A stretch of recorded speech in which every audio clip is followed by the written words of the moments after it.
सुप्रभात मेरे प्रिय विद्यार्थियों। आज कक्षा 10 में हम जानेंगे विज्ञापन लेखन। प्रश्न की प्रकृति क्या है जान लेते हैं। इस प्रश्न में किसी भी क्षेत्र से जुड़े विषय पर लगभग 25 शब्दों में विज्ञापन तैयार करने के लिए दिया जाता है। इसके आधार पर विद्यार्थियों की कल्पना की समाहार शक्ति अर्थात सीमित शब्दों में अधिक अभिव्यक्ति तथा प्रस्तुतिकरण की क्षमता को परखा जाता है। अंक योजना है इसकी। प्रस्तुतिकरण 1 अंक, कल्पना शक्ति एवं अभिव्यक्ति क्षमता 3 अंक और भाषा की शुद्धता 1 अंक। अर्थ और परिभाषा। सामान्य रूप से विज्ञापन शब्द का अर्थ है ज्ञापन कराना या सूचना देना। विज्ञापन अंग्रेजी शब्द एडवर्टाइजिंग का हिंदी पर्याय है। जब किसी वस्तु या सेवा के लिए इसका प्रयोग होता है तो इसका अभिप्राय लोगों को उस ओर आकृष्ट करना होता है। इसे सार्वजनिक सूचना की घोषणा भी कह सकते हैं, क्योंकि ये ऐसी सूचना होती है जो जन साधारण के हितों से जुड़ी होती है। विज्ञापन उन समस्त गतिविधियों का नाम है जिनका उद्देश्य किसी विचार, वस्तु या सेवा के विषय में जानकारी प्रसारित करना है और इससे विज्ञापनकर्ता का उद्देश्य ग्राहक को अपनी इच्छा के अनुकूल बनाना है। विज्ञापन की आवश्यकता।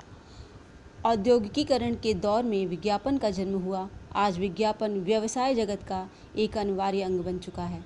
किसी नए उत्पाद के विषय में जानकारी देने, इसकी विशेषताएं व प्राप्ति स्थान आदि बताने के लिए विज्ञापन की आवश्यकता पड़ती है। एक ही उत्पाद के क्षेत्र में असंख्य प्रतियोगी आ गए हैं। यदि विज्ञापन का सहारा न लिया जाए तो सामान्य जनता तक अपने उत्पाद की जानकारी दी ही नहीं जा सकेगी। आज विज्ञापनों के माध्यम से किसी उत्पाद के बाजार में आने से पहले ही उसके विषय में उपभोक्ताओं के अंदर जिज्ञासा उत्पन्न कर दी जाती है। इस प्रकार विज्ञापन आधुनिक युग का, विशेषकर औद्योगिक संस्कृति का अभिन्न तत्व हो गया है।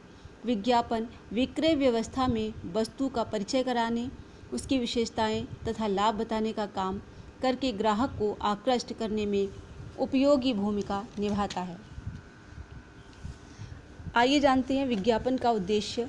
विज्ञापन का कोई एक उद्देश्य नहीं होता है, बल्कि इसके अनेक उद्देश्य होते हैं, जिनमें निम्न 3 सर्वाधिक महत्वपूर्ण हैं। पहला है तात्कालिक बिक्री। तात्कालिक रूप से अपने उत्पादों की बिक्री करना भी कंपनियों का महत्वपूर्ण कार्य होता है। दूसरा है बिक्री के लिए प्रेरित करना। कंपनियों का कार्य केवल उत्पाद का उत्पादन करना ही नहीं होता, बल्कि उस उत्पाद की बिक्री करना और बिक्री को बढ़ाना भी होता है। तीसरा है उत्पाद से लोगों को परिचित कराना। अपने उत्पाद से परिचित कराने, उसके प्रति उत्सुकता जागृत करने, खरीदने की इच्छा जगाने आदि संबंधी कार्य भी महत्वपूर्ण है। आइए जानते हैं विज्ञापन के प्रकार। विज्ञापन प्रायः 3 प्रकार के दिए जाते हैं और होते भी 3 ही प्रकार के हैं। पहला है मौखिक विज्ञापन। व्यक्तिगत प्रचार रेडियो, आकाशवाणी आदि के माध्यम से किए जाते हैं। इसके अंतर्गत उत्पाद के बारे में जानकारी केवल बोलकर ही दी जाती है, इसीलिए इसे क्या कहते हैं, मौखिक विज्ञापन। दूसरा है लिखित विज्ञापन। प्रायः पत्र पत्रिकाओं, समाचार पत्रों में प्रकाशित होते हैं। लिखित विज्ञापन में उत्पाद के बारे में जानकारी लिखकर दी जाती है। लिखित विज्ञापन को डिज़ाइनों, रंगों, स्लोगनों आदि के प्रयोग से प्रभावी तथा आकर्षक बनाया जाता है। तीसरा है दृश्य श्रव्य विज्ञापन।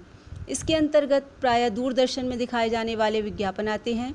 इन विज्ञापनों में उत्पाद के बारे में जानकारी चलचित्रों के द्वारा अत्यंत आकर्षक ढंग से उपभोक्ताओं तक पहुंचाई जाती है। इस माध्यम की पहुंच सबसे अधिक व्यापक है। अब यहाँ पर देखिए, उदाहरण के लिए एक विज्ञापन दिया हुआ है कि किसी ऑनलाइन कंपनी की ओर से ऑनलाइन शॉपिंग करने हेतु 25-50 शब्दों में विज्ञापन तैयार कीजिए। तो ऐसे ही विज्ञापन आपको दिए जाएंगे जो आप अपनी उत्तर पुस्तिका में उसको बनाएंगे और लिखेंगे। आज के लिए इतना ही छात्रों, धन्यवाद।